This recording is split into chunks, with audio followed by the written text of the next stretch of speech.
Assalamualaikum warahmatullahi wabarakatuh. Waalaikumsalam. Kembali lagi dengan podcast kita pada siang hari ini. Pada kesempatan hari ini kita bersama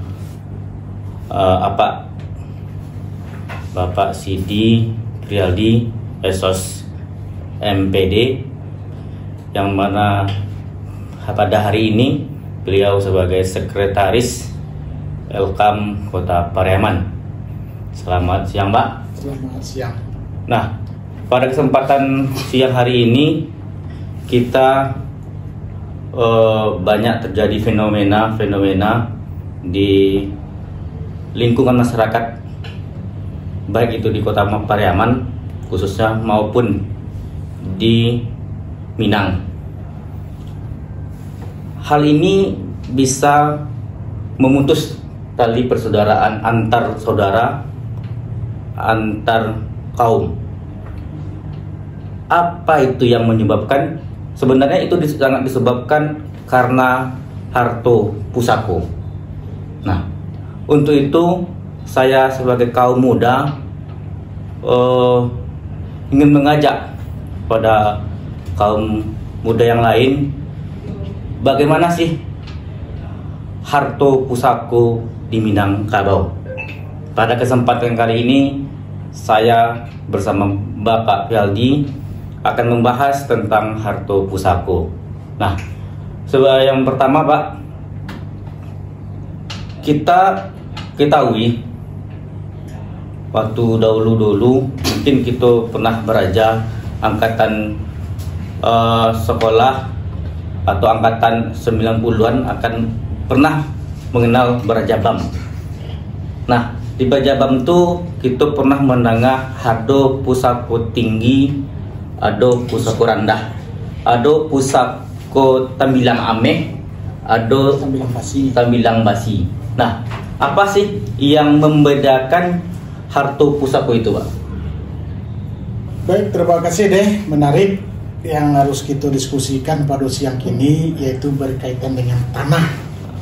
Bicara persoalan tanah di Minangkabau, kita harus membatasi dulu. Yang kita bicarakan adalah tanah kaum.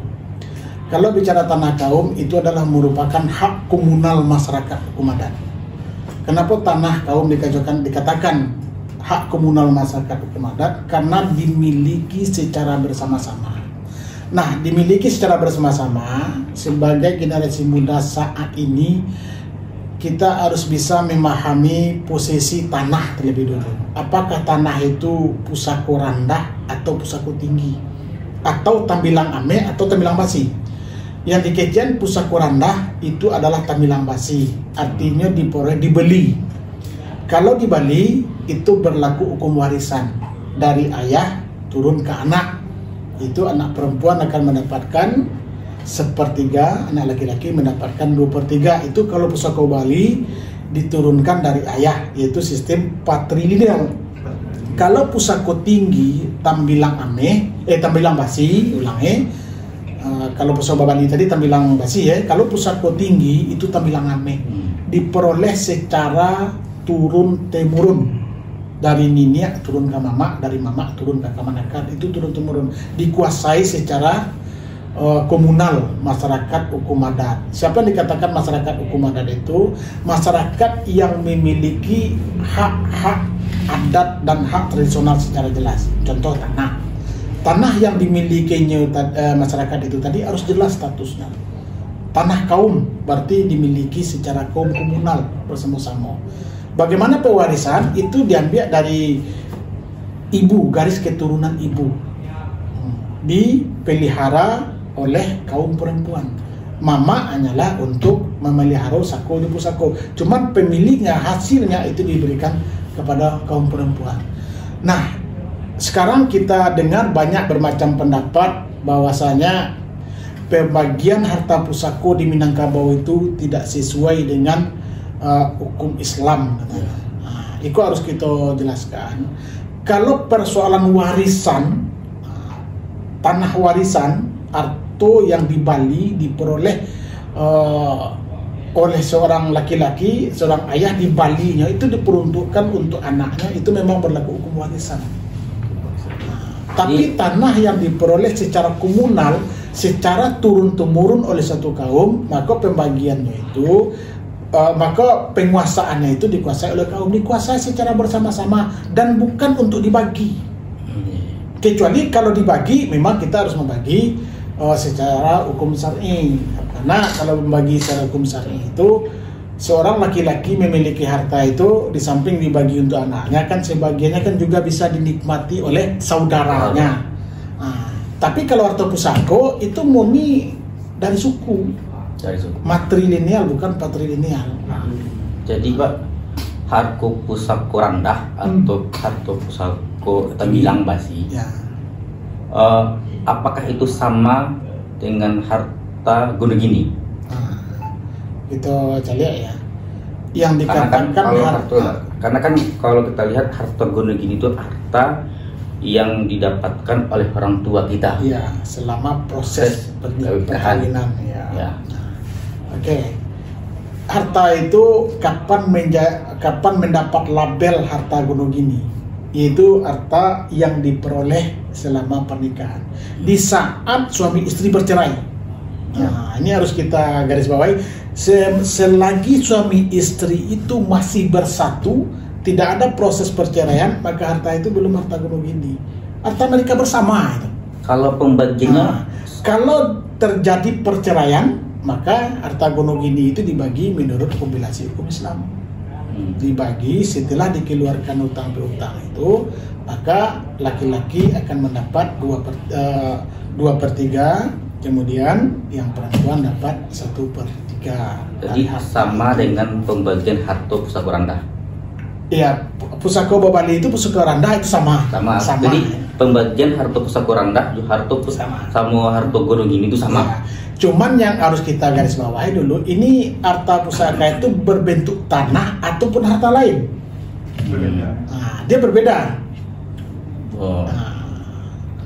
Jadi kalau istilah di Minangkabau itu kan ada, kalau pakirim itu balamai, kalau pitaruah itu batando. Apa yang dimaksud dengan itu? Harus jelas tando dan alamat daripada pusako yang akan kita bagikan tadi. Apakah ini berbentuk tanah, berbentuk emas, uang, barang lainnya. Kalau pusako, kalau tanah itu jelas diperoleh melalui tambilang ameh, artinya di Bali, itu menjadi pusako rendah. Pusako rendah itu dikuasai oleh anak. Kalau diwariskan, maka berlaku hukum warisan. Diwariskan ke anak berlaku hukum warisan. Itu pada saat sang ayah itu sudah tidak ada lagi. Tapi selama ini, kalau kita di Minangkabau ini, khusus kita di Pariaman, yang tanah pusako tinggi itu memang dikuasai secara kaum komunal. Tanah pusako rendah itu dikuasai oleh keluarga atau dari anak-anak dari orang tua itu sendiri. Dan itu tidak pernah tidak pernah menjadi permasalahan oleh kemenakan daripada seorang laki-laki itu, tidak pernah. Karena itu adalah pusako hasil pembalian. Tidak pernah kemenakan mencikaui pusako mamanya yang di Bali di mama itu, karena otomatis akan turun ke anak-anak beliau. Nah, jadi kan clear nih Pak, harta pusako rendah sama harta pusako tinggi itu, pusako rendah sama harta Gonogini itu clear, itu menurut hukum Islam. Nah, tapi pertanyaan kita hari ini yang jadi momok masyarakat hari ini adalah pusako tinggi nih Pak. Pusako tinggi. Bagaimanakah pembagian pusako tinggi pada hari ini? Nah, karena ada fenomena yang terjadi, harta pusako tinggi itu hampir seluruhnya dikuasai oleh mama. Gitu Pak. Oke. Baik hasilnya. Iya. Yang dikecen dengan yang dikatakan dengan pusako tinggi itu adalah hak komunal. Yang dikatakan hak komunal itu hak yang dimiliki secara bersama-sama. Untuk apa dibagi? Lalu faktanya banyak sekarang orang membagi harta pusako.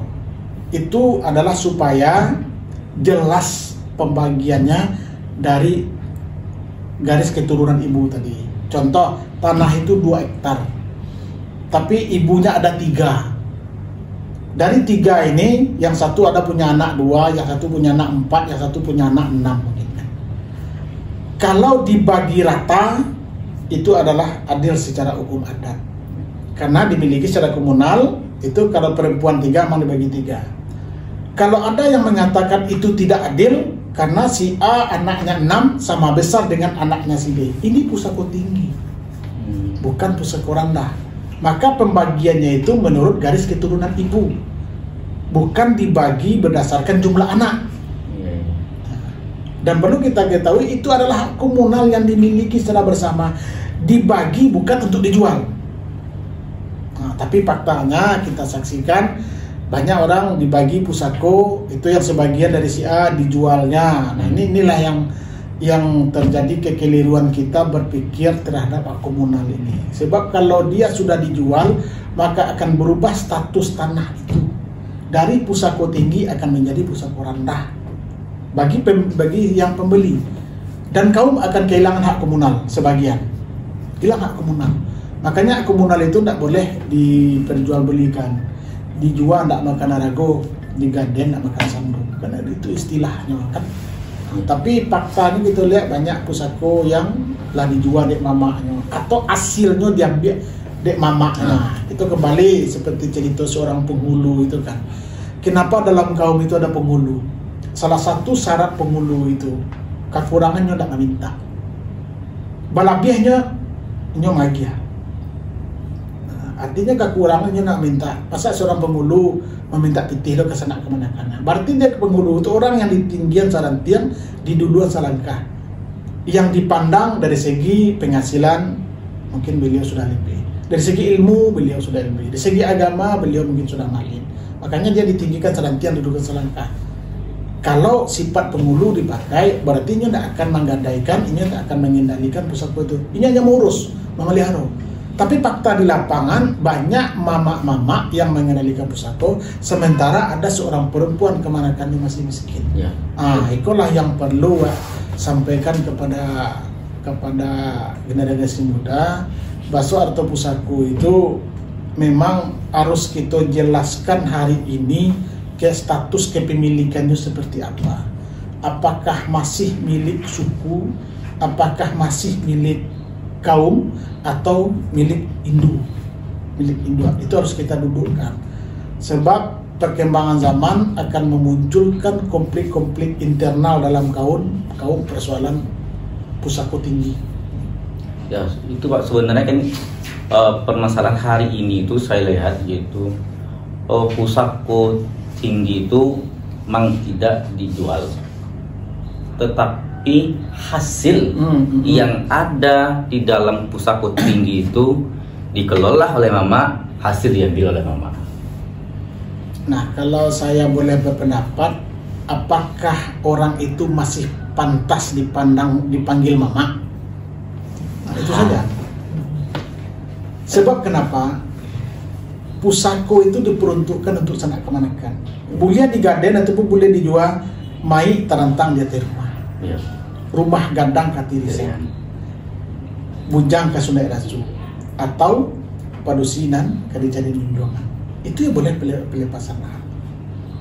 Tapi kalau untuk biaya sehari-harinya nyocali ke pusako, sementara ada kemanakannya Taguraja tidak bisa sekolah, tidak ada biaya, lalu mama yang ambil, pertanyaannya, apakah layak dipanggil seorang mama?